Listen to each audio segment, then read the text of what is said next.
Hello everyone, welcome back to a brand new episode of Masterclass with Abida Rasheed.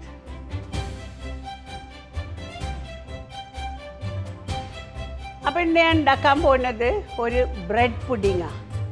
സാധാരണ എല്ലാ വീടുകളിലും ഉണ്ടാക്കുന്ന പണ്ട് മുതലേ എൻ്റെ മദറൊക്കെ ഉണ്ടാക്കിയിരുന്ന ഒരു പുഡിങ്ങാണ്.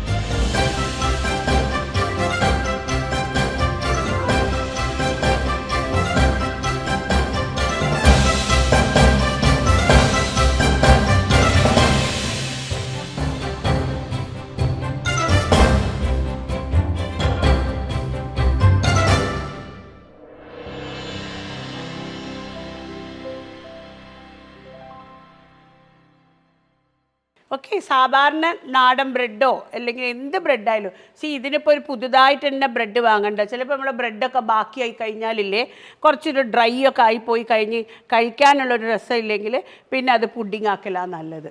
അപ്പോൾ ആ പുഡിങ് എങ്ങനെ ഉണ്ടാക്കണമെന്നുള്ളത് കാണിച്ചു തരാൻ. അപ്പോൾ അതിലേക്ക് നമുക്ക് ഈ കുറച്ച് എൻ്റെ വീട്ടിലുണ്ടായിരുന്ന കുറച്ച് ഡ്രൈ ആയിട്ടുള്ള ബ്രെഡാണ്, ഭയങ്കര സോഫ്റ്റ് ബ്രെഡല്ല, കുറച്ച് ഡ്രൈ ആയിട്ടുള്ള ബ്രെഡാണ്. അത് ഞാൻ പറഞ്ഞ ഈ ലെഫ്റ്റ് ഓവർ ബ്രെഡ് ആണ് ഇതിന് നല്ലതും.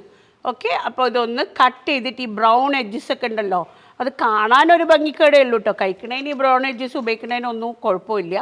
അത് പുഡിങ്ങൊക്കെ ആകുമ്പോൾ ആ കളറിലൊരു വ്യത്യാസം വരണ്ട വിചാരിച്ചിട്ട് ഇതിൻ്റെ സൈഡൊക്കെ ഒന്ന് കട്ട് ചെയ്ത് ആ ബ്രൗൺ ഒന്ന് റിമൂവ് ചെയ്യാം.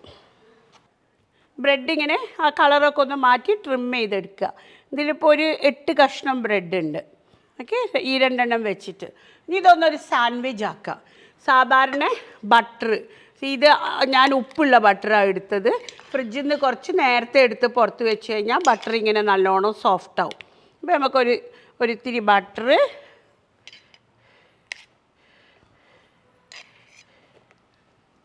ഇതിലേക്ക് കുറച്ച് ഇനി ജാം, നമ്മളെ വീട്ടിലുള്ള സാദാ ജാം ഏതായാലും കുഴപ്പമില്ല. മിക്സഡ് ജാമോ എന്ത് ഫ്രൂട്ടിൻ്റെ ജാമോ നിങ്ങൾക്ക് ഇഷ്ടമുള്ളത് ആ ജാം തന്നെ ഇട്ടാൽ മതി. ഇത് രണ്ടും കൂടി ഒന്ന് നല്ലോണം ബട്ടറും ജാമും കൂടി മിക്സ് ചെയ്യാം. ഇത് കുട്ടികളെ മുന്നിൽ നിന്നൊക്കെ ഉണ്ടാക്കുകയാണെങ്കിലേ ഇത് പുഡിങ് ആവില്ല, അപ്പം തന്നെ എടുത്ത് കഴിച്ചു പോകും. ഭയങ്കര ടേസ്റ്റാണ് mixing of butter and jam together. ഓരോ സ്ലൈസിലും പരട്ടിയെടുക്കുക. നല്ലോണം നിന്നോട്ടെ ആ ജാമിൻ്റെ ടേസ്റ്റും ബട്ടറും. ഇതേമാതിരി നമുക്ക് മടക്കി റെഡിയാക്കി എടുക്കാം. വീട്ടിലുള്ള ഏത് ജാമായാലും മതി കേട്ടോ. ഇപ്പോൾ cranberry jam, raspberry jam, mixed fruit jam, any local jam ആയാൽ മതി. അതിനനുസരിച്ച് പുഡിങ്ങിൻ്റെ ടേസ്റ്റിൽ ആ ജാമിൻ്റെ ടേസ്റ്റ് ആയിരിക്കും കൂടുതൽ വരിക. അപ്പം നല്ല ജാമോ എന്ത് ഫ്ലേവറാണ് ഞങ്ങളെടുത്തുള്ളത് ആ ഇഷ്ടമുള്ള ഫ്ലേവർ ഉപയോഗിക്കാം. കുറച്ച് എക്സ്ട്രാ ഉണ്ട്, അപ്പോൾ കുറച്ചും കൂടി ഒന്നിൻ്റെ മുകളിൽ നല്ലോണം തേക്കട്ടെ. അപ്പോൾ നമ്മൾ ബ്രെഡ് ബട്ടർ ജാം റെഡിയായി. ഇത് സാധാരണ 8 സ്ലൈസൊക്കെ ഇട്ട് ഉണ്ടാക്കുമ്പോഴില്ലേ ഒരു 2 സ്ലൈസ് എക്സ്ട്രാ ഉണ്ടാക്കിക്കോ. ഇത് കുട്ടികളൊക്കെ അടുത്തുണ്ടെങ്കിൽ എല്ലാവരും എടുത്തുകൊണ്ടുപോകും. അപ്പോൾ ബ്രെഡ് ബട്ടർ റെഡിയായി. ഇനി നമുക്ക് ഇതിനുള്ള ഒരു സോസ് ഉണ്ടാക്കണം. സാധാരണ തോതിൽ 1 ഗ്ലാസ് പാലിന് 2 മുട്ട. ചില മുട്ട ചെറുതായിരിക്കും, ചില മുട്ട ഭയങ്കര വലുതായിരിക്കും. കഴിയുന്നതും വലിയ മുട്ട ഉപയോഗിച്ചാൽ മതി. ചെറിയ മുട്ടയാണെങ്കിൽ 3 എണ്ണം ഉപയോഗിക്കണം. ഇപ്പോൾ എൻ്റെത് അധികം വലുപ്പമില്ല, അതുകൊണ്ട് 1 ഗ്ലാസ്സിന് ഞാൻ ഏകദേശം 3 മുട്ട തന്നെ എടുക്കുന്നുണ്ട്. ഈ മുട്ട അധികമായി കഴിഞ്ഞാൽ ഒരു മുട്ടച്ചോയ ഉണ്ടാവും. പക്ഷെ അതിനാണ് നമ്മൾ ഈ വെനില എസൻസ് പോലത്തെ എസൻസ് ഒക്കെ ഇട്ടിട്ട് ആ ഫ്ലേവർ മാറ്റുന്നത്. അപ്പോൾ ഇപ്പം ഞാൻ ഇവിടെ ചെയ്യുന്നത് 2 ഗ്ലാസ്സിനുള്ള പുഡിങ്ങാണ്. 2 ഗ്ലാസ് പാലെന്ന് പറയുമ്പോൾ ഞാൻ മിനിമം 6 മുട്ട എടുക്കണം. പക്ഷെ ഞാൻ 5 മുട്ട എടുക്കുന്നുണ്ട്. ചെറിയ മുട്ടയാണെങ്കിൽ 6 എടുത്തോളൂ. ഇതിൻ്റെ ചെറുത് വലുതും ഒക്കെ ഉണ്ട്. അപ്പോൾ അത് കാരണം ഓക്കെ, അപ്പോൾ 5 മുട്ടയാണ് ഞാൻ എടുത്തത്. അതിനേക്ക് ആവശ്യമുള്ള പഞ്ചസാര, ഇപ്പം മധുരത്തിനനുസരിച്ച് എനിക്ക് കപ്പ് അറിയില്ല, ഒന്ന് നോക്കാം നമുക്ക്. ഒരു 1 കപ്പോളം ഇപ്പം ഞാൻ ഇട്ടിട്ടുണ്ട്. നമ്മളടുത്ത് കണ്ടൻസ് മിൽക്ക് ഉണ്ടാവും, മിൽക്ക് മെയ്ഡ് എന്നൊക്കെ പറഞ്ഞ കണ്ടൻസ് മിൽക്ക്. അത് ഇടുന്ന സമയത്ത് അത് സ്വീറ്റ് മിൽക്കാണ്. അപ്പോൾ അതിൻ്റേതായ ഒരു സ്വീറ്റ്നെസ്സും ഉണ്ടാവും. അപ്പോൾ ഇപ്പോൾ പഞ്ചസാര ഇടുന്ന സമയത്ത് നമുക്ക് കുറച്ചിടാം. കണ്ടൻസ് മിൽക്ക് ഇട്ട് കഴിഞ്ഞതിന് ശേഷം മധുരം പോരാൻ തോന്നുകയാണെങ്കിൽ കൂടുതൽ മധുരം ഇടാം. ഇത് ജാമിൽ മധുരമുണ്ട്, ഇപ്പോൾ ഈ മുട്ടയിൽ മധുരമുണ്ട്, കണ്ടൻസ് മിൽക്കിലും മധുരമുണ്ട്. അപ്പോൾ ഈ 3 മധുരവും വരുമ്പോൾ നമ്മൾ ആദ്യം തന്നെ ശ്രദ്ധിച്ചിട്ടില്ലെങ്കിൽ മധുരം ജാസ്തിയായും. അപ്പോൾ ഈ മുട്ടയും പഞ്ചസാരയും ഇട്ട് നമുക്ക് നല്ലോണം ഒന്ന് അടിച്ചെടുക്കണം. ഈ എഗ് ബീറ്റർ ഉണ്ടെങ്കിൽ എഗ് ബീറ്റർ ഉപയോഗിച്ചാൽ മതി. എഗ് ബീറ്റർ ഒരു മസ്റ്റൊന്നുമല്ല.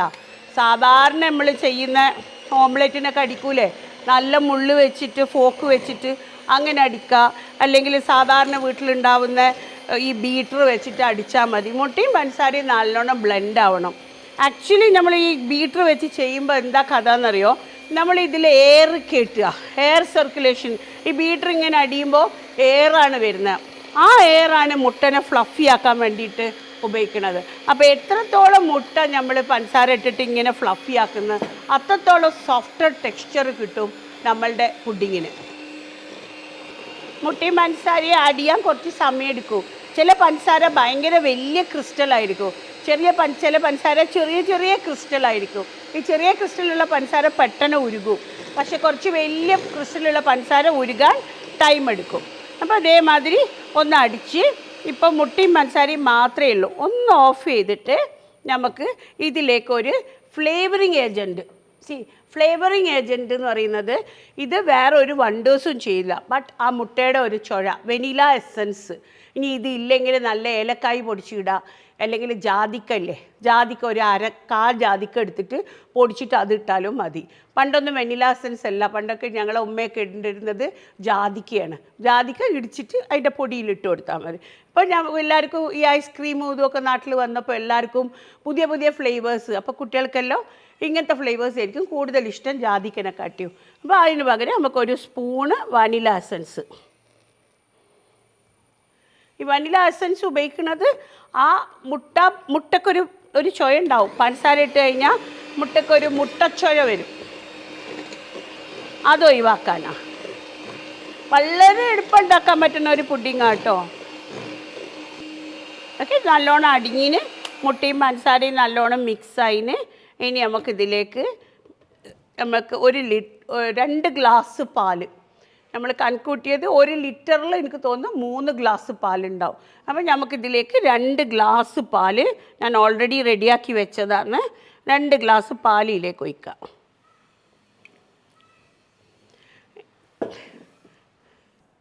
ഇത് കണ്ടൻസ്ഡ് മിൽക്കാണ്. അത് മിഠായി മേറ്റ് ഉണ്ട്, അല്ലെങ്കിൽ നെസ്ലയുടെ മിൽക്ക് മെയ്ഡ് ഉണ്ട്, ഏതായാലും വേണ്ടിയില്ല. കണ്ടൻസ് മിൽക്ക് ഒരു മസ്റ്റല്ല, ബിക്കോസ് ഇത് കുറച്ച് എക്സ്പെൻസീവാണ്. 120 രൂപയായിട്ട് ഒരു ടിന്നിനുണ്ട്. അപ്പോൾ അത് ഇതിലേക്കൊരു മസ്റ്റല്ല. ഉണ്ടെങ്കിൽ ഒന്നും കൂടി റിച്ചറാക്കും. The more money you put in the more richer it is. അപ്പോൾ അതൊരു മസ്റ്റല്ല, ഇതെല്ലാം പുതിയ ഇന്നോവേഷനാണ്. അപ്പോൾ അത് പണ്ടത്തേന്ന് ഞാനൊരു പുതിയതായിട്ട് ഇപ്പോൾ കിട്ടാനുള്ള സാധനങ്ങൾ ഉപയോഗിച്ചിട്ട് ചെയ്യുന്നത്. അന്ന് ഉമ്മ ഉണ്ടാക്കുന്ന കാലത്തൊന്നും കണ്ടൻസ് മിൽക്ക് ഉണ്ട്, പക്ഷെ അതത്ര കിട്ടുന്ന ഒരു സാധനമൊന്നുമല്ല.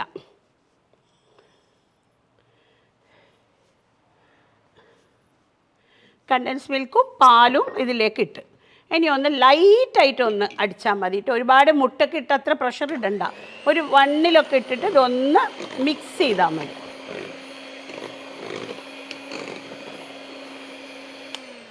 പിന്നെ ഒരു സാധനം കൂടി ഉണ്ട്, ഫ്രഷ് ക്രീം. ഒരു ചെറിയ അമൂലിൻ്റെ ഫ്രഷ് ക്രീം ഡബ്ബ കിട്ടും. അത് വേണമെങ്കിൽ ഒരു 200 ml ഒരു ഡബ്ബ, അത് പകുതി ഇതിലേക്ക് ഒഴിക്കുക. പകുതി ഇതിലൊഴിച്ചിട്ട് മിക്സ് ചെയ്യുക.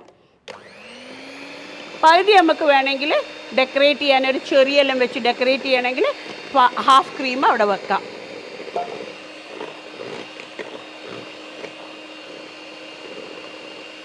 ഒന്ന് മിക്സായാൽ മതി കേട്ടോ, വേറെ ഒന്നും ഇതിൽ അടിയാനൊന്നുമില്ല. ഇത് മിക്സായാൽ മതി. ഇതിലേക്ക് ഒരു ഓവൻ പ്രൂഫ് ഡിഷ് വേണം. അത് ഇങ്ങനെ തന്നെ വേണമെന്നില്ല, സാധാരണ ഓവനിൽ വെക്കാൻ പറ്റുന്ന എന്ത് പാത്രവും ആവാം. ഓക്കെ, ഓവൻ പ്രൂഫ് ഡിഷിലേക്ക് ഈ ബ്രെഡ് നമുക്ക് ബട്ടർ ചെയ്ത ബ്രെഡ് അറേഞ്ച് ചെയ്ത് വെക്കുക.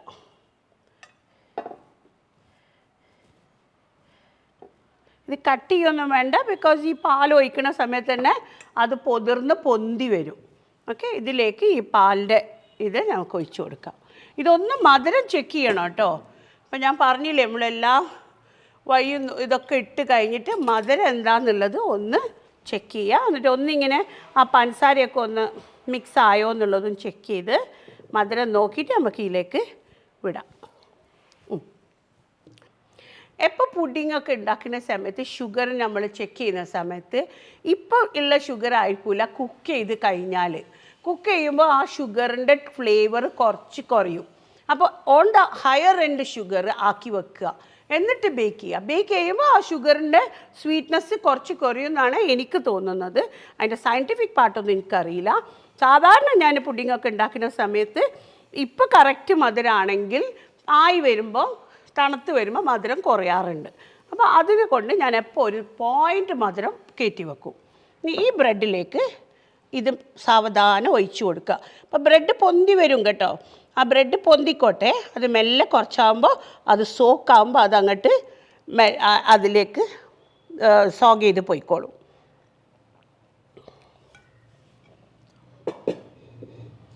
ഈ പാത്രത്തിനൊരു സ്പെഷ്യാലിറ്റി ഉണ്ട്. എനിക്കിതിൻ്റെ വലിയൊരിത് അറിയില്ലായിരുന്നു. കഴിഞ്ഞ ദിവസം UK-ന്ന് കുറച്ച് ഗസ്റ്റ് വന്നു. അപ്പോൾ അവർ ഇതിൻ്റെ അലമാരയിൽ ഈ പാത്രം കണ്ടു. അവർക്ക് ഭയങ്കര അതിശയമായി. ഇത് അവരുടെ നാട്ടിലെ എന്തോ വലിയൊരു ഇത് പോട്ടറി എന്തോ ആണ് പോലെ. അപ്പോൾ അതിൻ്റെ ബാക്കിലൊക്കെ എഴുതിയതും ഒക്കെ വായിച്ച് എനിക്കിത് ഇവിടുന്ന് ഒരു ആൻറ്റിക്ക് ആളുടെ അടുത്തുനിന്ന് കിട്ടിയതാണ്. അപ്പോൾ ഞാനിത് വാങ്ങി വീട്ടിൽ കൊണ്ടുവച്ച് ഇതിൻ്റെ വാല്യൂ എനിക്ക് അറിയില്ലായിരുന്നു. ഇപ്പോഴാണ് ഞാൻ അതിൻ്റെ വാല്യൂ പഠിച്ചത്. ഓക്കെ, ഞാൻ ഉപയോഗിക്കുന്ന ഈ പാത്രങ്ങളില്ലേ, ചട്ടിയും ചീഞ്ചട്ടിയും മാത്രമല്ല എൻ്റെ അടുത്ത് ഉള്ളത്. എൻ്റെ അടുത്ത് ഇങ്ങനത്തെ കളക്ഷനും ഉണ്ട്. ഈ കളക്ഷൻ എനിക്ക് തോന്നുന്നു പണ്ടൊക്കെ ജയിലിലൊക്കെ ഭക്ഷണം കൊടുക്കുന്ന പാത്രം എന്നാണ് പറയുക. ഒരു സിറാമിക് കോട്ടഡ് ഇതാണിത്, മെറ്റലാണ് ബട്ട് വിത്ത് സിറാമിക് കോട്ടിങ്. ഇപ്പോൾ ഈ പാത്രം ഇറങ്ങുന്നുണ്ടെന്ന് തോന്നുന്നു ഇപ്പോൾ ലേറ്റസ്റ്റായിട്ട്. ഇത് പണ്ട് എനിക്ക് തോന്നുന്നത് ഒരു 100 കൊല്ലമൊക്കെ പഴക്കമുണ്ടാവും.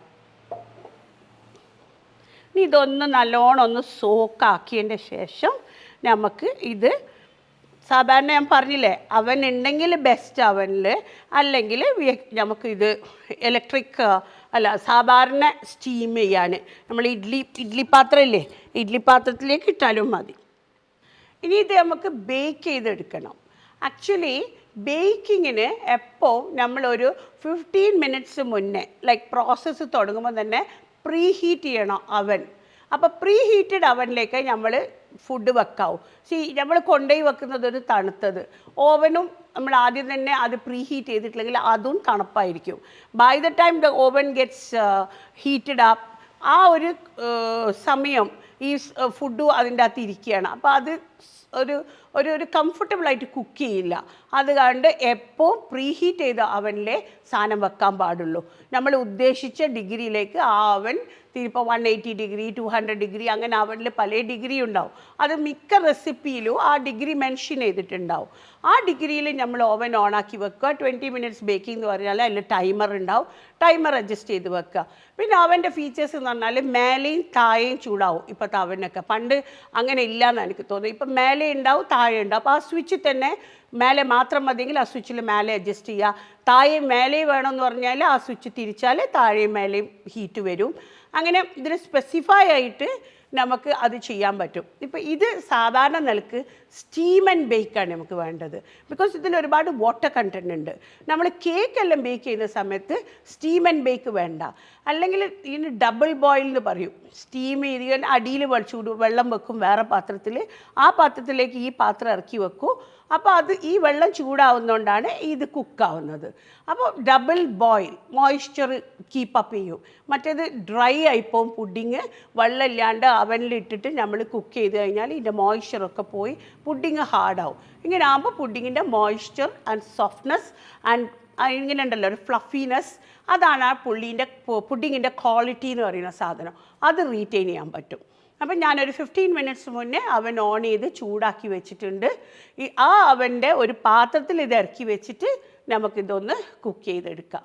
ഐ തിങ്ക് ഒരു 30-35 മിനിറ്റ്സിൻ്റെ മേലെ കുക്കിംഗ് വേണ്ടി വരും. ഇനിയിപ്പോൾ നമ്മളൊരു ഇഡ്ഡലി ചെമ്പിലൊക്കെ വെക്കുകയാണെങ്കിൽ മിനിമം ഒരു 1 ഹവറെങ്കിലും ഒരു സ്റ്റീം അക്യുമുലേറ്റ് ചെയ്തതിന് ശേഷം ഇങ്ങനെ മിനിമത്തിൽ ഇങ്ങനെ വെച്ച് പോകണം. ഈ മുട്ട പാലിൽ തിക്കാവുമ്പോഴാണ് ആ വാട്ടർ കണ്ടൻറ്റൊക്കെ കുറച്ച് കുറഞ്ഞ് മുട്ടയ്ക്ക് ആവശ്യമുള്ള പാലാകുമ്പോൾ മുട്ട തിക്കാവും.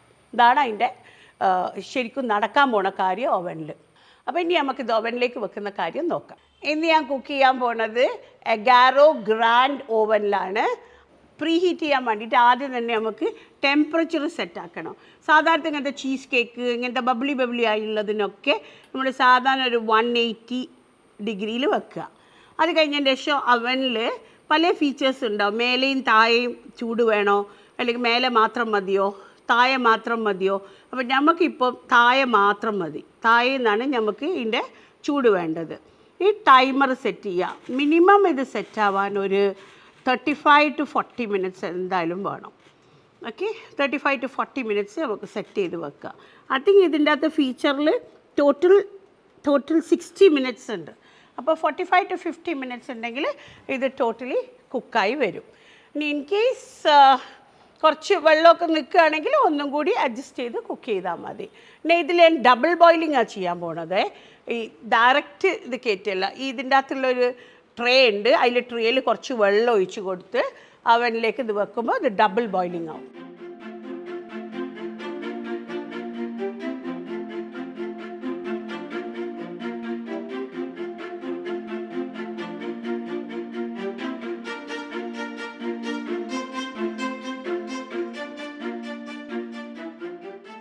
ഇപ്പോൾ 35 മിനിറ്റ്സ് കഴിഞ്ഞപ്പോൾ ടൈമറിൽ ഇത് ഓട്ടോമാറ്റിക്കലി ഓഫായി. ഇനി നമുക്ക് വേണ്ടത് ഈ നല്ലൊരു കളറ് കിട്ടണം മേലെ. അപ്പോൾ അതിന് വേണ്ടിയിട്ട് നമ്മൾ ഇത്രയും നേരം ഫ്ലെയിം താഴെ വെച്ചിട്ടായിരുന്നു ചെയ്തിട്ടുള്ളത്. ഇനി നമുക്ക് ആ കളറ് കിട്ടണമെങ്കിൽ മേലത്തേക്ക് മാത്രം വെച്ചിട്ട് രണ്ടാമതൊരു 10 മിനിറ്റ്സ് വെക്കുക. അപ്പോൾ ആ മേലത്തെ ക്രസ്റ്റ് നല്ല ഗോൾഡൻ കളറായിട്ട് വരും. കഴിക്കാൻ ഇങ്ങനെ തന്നെ കഴിക്കാം, പക്ഷെ പ്രസൻറ്റേഷനിൽ ആ ഒരു കളറ് നല്ലതായിട്ട് വരും. അപ്പം ഈ കളറ് വന്നതിൻ്റെ ശേഷം എടുത്ത് അതിൻ്റെ ശേഷം ഞാൻ ഒരു ഫ്രഷ് ക്രീം നേരത്തെ ഇതിൽ കുറച്ച് ബാക്കി വെച്ചിരുന്നു. അത് വെച്ചൊന്ന് ഡെക്കറേറ്റ് ചെയ്ത് ഒരു 4 ചെറിയോ ഡെക്കറേഷൻ അപ് ടു യു ചെയ്ത് കഴിഞ്ഞ് പുഡിങ് ഇസ് റെഡി. ഇത് സാധാരണ തോതിൽ പുഡിങ്സ് എന്ന് പറഞ്ഞാൽ ചൂടുള്ളതാണ്. പിന്നെ ഡെസേർട്ട്സ് എന്ന് പറയുമ്പോഴാണ് തണുത്തത്. പുഡിങ് എന്ന് പറയുമ്പോൾ ഇത് ചൂടോടെയും കഴിക്കാം. അപ്പോൾ ഇത് ആക്ച്വലി ഇത് നല്ലത് ചൂടോടെയാണ്. അപ്പോൾ ഡിന്നറോ ലഞ്ചോ ഒക്കെ കഴിഞ്ഞാൽ നല്ല ചൂടോടെ ഒരു ഫസ്റ്റ് ടൈം ഉണ്ടാക്കിയ പാട് ചൂടോടെ കഴിക്കുക. അത് കഴിഞ്ഞതിന് ശേഷം റെഫ്രിജറേറ്റ് ചെയ്തിട്ട് ഇഷ്ടമുള്ളപ്പോൾ എടുത്ത് കഴിക്കാം. സാധാരണ വീട്ടിൽ ഉപയോഗിക്കുന്ന ഇൻഗ്രീഡിയൻസേ ഉള്ളൂ. ഇപ്പോൾ ബ്രെഡ് ബാക്കിയായത്, അല്ലെങ്കിൽ പിന്നെ മുട്ട, പിന്നെന്താ പഞ്ചസാര, ബട്ടർ, ജാമ്. എനിക്ക് തോന്നുന്നു ഇതെല്ലാ വീടുകളിലും ഉണ്ടാവും. ഞാനിന്ന് ഉപയോഗിച്ചത് അഗാരോ ഗ്രാൻഡ് ഓവനാണ്. അതിൽ എനിക്ക് വലിയ പ്രയാസമൊന്നും തോന്നിയില്ല. സാധാരണ ഇങ്ങനത്തെ ഗാഡ്ജറ്റ്സൊക്കെ എനിക്ക് ഭയങ്കര പേടിയാണ്. മാത്രമല്ല അത് യൂസ് ചെയ്യാനുള്ള എനിക്കറിയില്ല. ടെക്നിക്കലി അത്ര അങ്ങോട്ട് ഫോർവേഡ് അല്ല. പക്ഷേ ഇത് എനിക്കൊരു യൂസർ ഫ്രണ്ട്ലി ആയിട്ട് തോന്നി. ഒരുപാട് സ്പെസിഫിക്കേഷൻസും കുറേ സ്വിച്ചും ഒന്നുമില്ല. ആകെ 3 സ്വിച്ചേ ഉള്ളൂ. ഒന്ന് അതിൻ്റെ ഹീറ്റിംഗ് സിസ്റ്റത്തിന് എത്ര ഡിഗ്രി വേണം, ഒരെണ്ണം മേലെ വേണോ താഴെ വേണോ എന്നുള്ളത്, മൂന്നാമത്തത് അതിൻ്റെ ടൈമർ. അതിൽ വലിയ കുഴപ്പമൊന്നുമില്ല. എനിക്ക് തോന്നുന്നു ഭയങ്കര ഈസി ആയിട്ട് തന്നെ ഉപയോഗിച്ച്. ആസ് എ ടോസ്റ്ററും നന്നായിട്ടുണ്ട്. രാവിലെയൊക്കെ ഇപ്പോൾ ബ്രെഡ് ടോസ്റ്റൊക്കെ ചെയ്യണമെങ്കിൽ ബട്ടർ ടോസ്റ്റ്, ചീസ് ഇട്ടിട്ടുള്ള ടോസ്റ്റ്, അങ്ങനെ സിമ്പിളായിട്ടുള്ള ബ്രേക്ക്ഫാസ്റ്റ് സാധനങ്ങളൊക്കെ ചെയ്യാൻ വളരെ നന്നായി തോന്നി. സിമ്പിളാണ്, ഒരുപാട് കോംപ്ലിക്കേഷൻ ഇല്ല. അതാണ് ഇതിൻ്റെ ബെസ്റ്റ് പാർട്ട്. ആൻഡ് ഞാനും കുറച്ചൊക്കെ ഒന്ന് മോഡേൺ ആവണമല്ലോ. എന്നും ചട്ടിയിലും ചീഞ്ചട്ടിയിലും പറയുമ്പം അതില്ലാത്ത ആൾക്കാർക്കും വേണ്ടി കുറച്ച് റെസിപ്പീസ് ചെയ്യണമല്ലോ. ഇനി അങ്ങോട്ട് കുറച്ച് ഇങ്ങനത്തെ റെസിപ്പീസും ഞാനും എൻ്റെ മക്കളും ഒക്കെ കൂടി ജോയിൻ ചെയ്തിട്ട് കുറച്ച് റെസിപ്പീസും കൂടി ചെയ്യാം. ബോറടിക്കേണ്ട, മലബാർ മാത്രം കഴിച്ചിട്ട്. അപ്പം hope you will all try this. Hope you will enjoy this bread pudding. And that's all for today. It's me, Abida Rasheed, signing off.